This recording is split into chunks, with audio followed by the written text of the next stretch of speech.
అమాత్య సభను ప్రారంభించండి. చిత్తం ప్రభు. సంగమంశ సార్వభౌములు విజయనగర సామ్రాజ్య చక్రవర్తులు అయిన శ్రీ శ్రీ దేవరాయల వారి ఆహ్వానం మేరకు ఇక్కడికి విచ్చేసిన సామంత రాజులు ఆలెగాండ్లు అందరికీ స్వాగతం. మన చక్రవర్తుల వారి పాలనలో దేశం సుభిక్షంగా ఉండాలన్నదే వారి అభిమతం. ప్రతి పాలకుడు నీతి నియమం పాటించాలని, న్యాయం ధర్మం రక్షించాలన్నదే వారి కోరిక. పన్నుల భారం మోపకుండా ప్రజలను తమ కన్నబిడ్డల్లా చూసుకోవాలన్నదే వారి వాంఛ. పక్కపక్కనున్న పాలెగాళ్ళు, సామంతరాజులు కుట్రలు కుతంత్రాలు లేకుండా కలిసిమెలిసి అన్నదమ్ముల్లా మెలగాలన్నదే వారి ఆకాంక్ష. అంతేకాదు, ప్రతి సంస్థానంలో మంచి సైనికులను తయారు చేసి వారే సైనికులు పోషించాలి. శత్రువులు విజయనగరంపై దండెత్తి వచ్చినప్పుడు అప్రమత్తంగా ఉండి పిలుపు రాగానే వచ్చి పెనుగొండ సైన్యానికి బాసటగా నిలవాలని, ఎవరైనా రాజ్యద్రోహానికి పాల్పడినా, రాజశాసనాలను ధిక్కరించినా తగిన దండన ఉంటుంది. వీటన్నిటినీ గుర్తించుకుని పాలన సాగించాలని చక్రవర్తుల వారి ఆజ్ఞ. ఇట్లు శ్రీ శ్రీ దేవరాయలు, విజయనగర చక్రవర్తులు. విన్నారుగా రంగరాజు గారు. ప్రభు, మీ బాలవీరుడు గురించి విన్నాం. పులితో పోరాడి వధించాడటగా? అవును ప్రభు. మీరు అంగీకరిస్తే విజయనగర సైన్యంలో ఒక సేనాధిపతిగా చేర్చుకుంటాం. క్షమించండి ప్రభు. నేనా వృద్ధుడనైనా నా సోదరుడు క్షయవ్యాధిగ్రస్తుడు. మా సంస్థానానికి దిక్కు మా బాలవీరుడే. దయచేసి ఈ విషయంలో మమ్మల్ని మన్నించండి. సరే, మీ ఇష్టానికే వదిలేస్తున్నాం. నరసింహనాయక ప్రభు, మీ తలుపుల సంస్థానంపై పలు ఆరోపణలున్నాయి. ఇకనైనా మంచిగా ఉండండి, లేకపోతే మీ సంస్థాన పాలెగాణ్ణి మార్చాల్సి ఉంటుంది. ఇదే ఆఖరి హెచ్చరిక. చిత్తం ప్రభు. ఇకపై ఏ పొరపాట్లు జరగకుండా చూసుకుంటాను.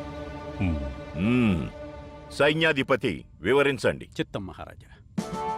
సభకు నమస్కారం. పక్షం రోజుల్లో పెనుగొండ గురుకులంలో ఏడాది పాటు చదువులు, వీరోచిత విద్యలు నేర్పడానికి ఏర్పాట్లు చేశారు. మీ వారసులు 18 సంవత్సరాలు నిండిన మగపిల్లలందరూ విచ్చేసి ఈ విద్యలను అభ్యసించాలి. ఇది మహారాజు వారి ఆజ్ఞ.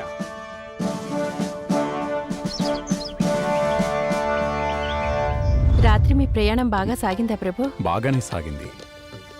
శుభోదయం తండ్రి గారు. శుభోదయం కుమారా. ఇలా వచ్చి కూర్చో. మీరెప్పుడొచ్చారు? రాత్రి పొద్దుపోయాకొచ్చాము. అప్పటికే మీరంతా విశ్రమిస్తున్నారు. సరే, తిమ్మమ్మ ఎక్కడా? చూసావా నారాయణ, మనమంతా ఇక్కడ ఉండగానే తిమ్మమ్మ మీదే మీ తండ్రి గారి మనసంతా. వెంకటరాయ, తిమ్మమ్మని చూడకుండా ఒక్క దినం కూడా ఉండలేవే? మరి రేపు పెళ్ళై అత్తవారింటికి వెళ్ళిపోతే? అమ్మా, అలా అనవద్దు. మరి ఏమనాలో చెప్పు. అది కాదత్తయ్య గారు, ఆయన ఇల్లరిక పల్లుణ్ణి తెచ్చుకోవాలనుకుంటున్నారు. మన బాలవీరుడున్నాడు కదా.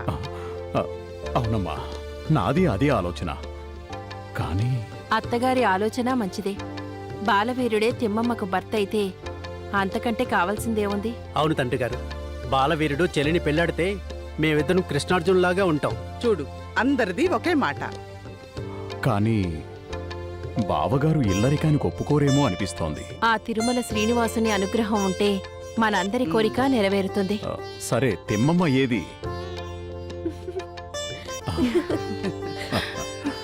నాన్నగారు, మీ ప్రయాణం బాగా జరిగిందా? బాగా జరిగిందమ్మా. నాన్నగారు, వరగిరి వెంకటేశ్వర స్వామి ప్రసాదం. శ్రీనివాస, తీసుకోమ్మా.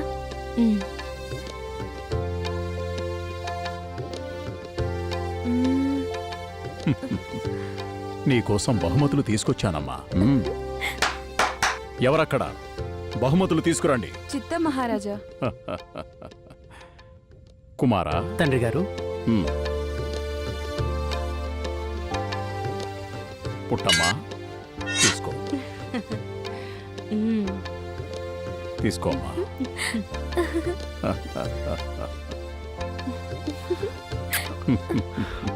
అవి కూడా నాకే కావాలి.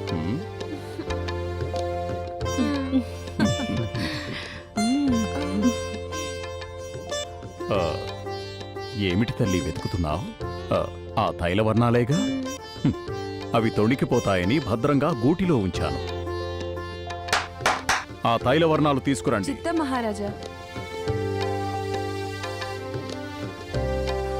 ఇదిగో తల్లి.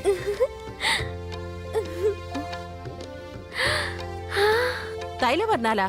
ఎందుకు? మా చెల్లయి మనసులోని బాలవీరుని ప్రతిమను చిత్రించుకోవడానికి. అప్పుడు బావు బొమ్మ కాదు కోతి బొమ్మ వస్తుందేమో. నాన్నగారు చూడండి, అన్నయ్య నన్ను ఆట పట్టిస్తున్నాడు. ఇంట్లో నుంచి వెళ్ళగొట్టండి. ఆ, కుమారా నారాయణ, పెనుగొండ గురుకులంలో సామంతరాజుల వారసులందరికీ ఏడాది పాటు విద్యాబుద్ధులు, వీరోచిత విద్యలు నేర్పుతారట. ఆ, పక్షం రోజుల్లో మొదలవుతుంది. నీవు కూడా వెళ్లేందుకు సిద్ధంగా ఉండు. అలాగే. అమ్మో, ఏడాది పాట! అన్నయ్యని చూడకుండా ఎలా ఉండగలను? ఇప్పుడేగా ఈ కోట నుంచి వెళ్ళగొట్టమన్నావు. అదంతా వట్టిదే.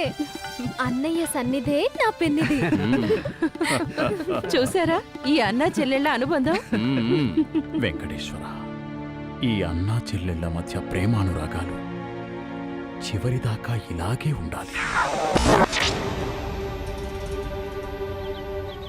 పెదనాన్నగారు, ఉమ్, ఆ తలుపుల నరసింహనాయుని కుమారుడు ఫణీంద్రనాయుని ఆగడాలు రోజురోజుకి మితిమీరుతున్నాయి. ఏమైంది కుమారా? మొన్న మీరు పెనుగొండ వెళ్లారని తెలిసి మన కోటపైకి బందిపోట్లతో దాడి చేయించాడు. అవును అన్నగారు, మన బాలవీరుడు వాళ్ళకి గట్టిగా బుద్ధి చెప్పాడు. శభాష్ బాలవీరా, శభాష్. మ్మ్. ఈ గంగరాజుల వంశ ఛాత్రము, పౌరుషము, పరాక్రమము మరోసారి వారికి రుచి చూపించావన్నమాట. మరోసారా? అవును కుమారా, వారితో శత్రుత్వం ఇప్పటిది కాదు. వాడి తాత మీ తాతల శత్రుత్వం. అవునా? అదెలా? ఆ, వాడి తాత చండ్రనాయుడు ఒకప్పుడు ఈ గూటిబయలు సంస్థానానికి సేనాధిపతి.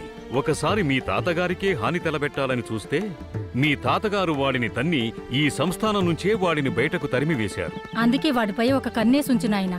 అలాగే. అన్నట్టు మా అన్న వెంకటరాయలు గారింట్లో ముచ్చట్లు చెప్పనేలేదు. తిమ్మమ్మ ఎలా ఉంది? ఆహా, చాలా చాలా బాగుంది.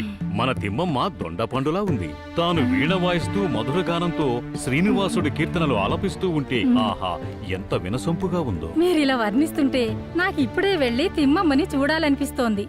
చెప్పటం మర్చాను బాలవీర. పెనుగొండ గురుకులంలో ఏడాది పాటు నీవు శిక్షణకు వెళ్లవలసి ఉంటుంది. పక్షం రోజుల్లో బయలుదేరాలి. అంతా సిద్ధం చేసుకో. అలాగే.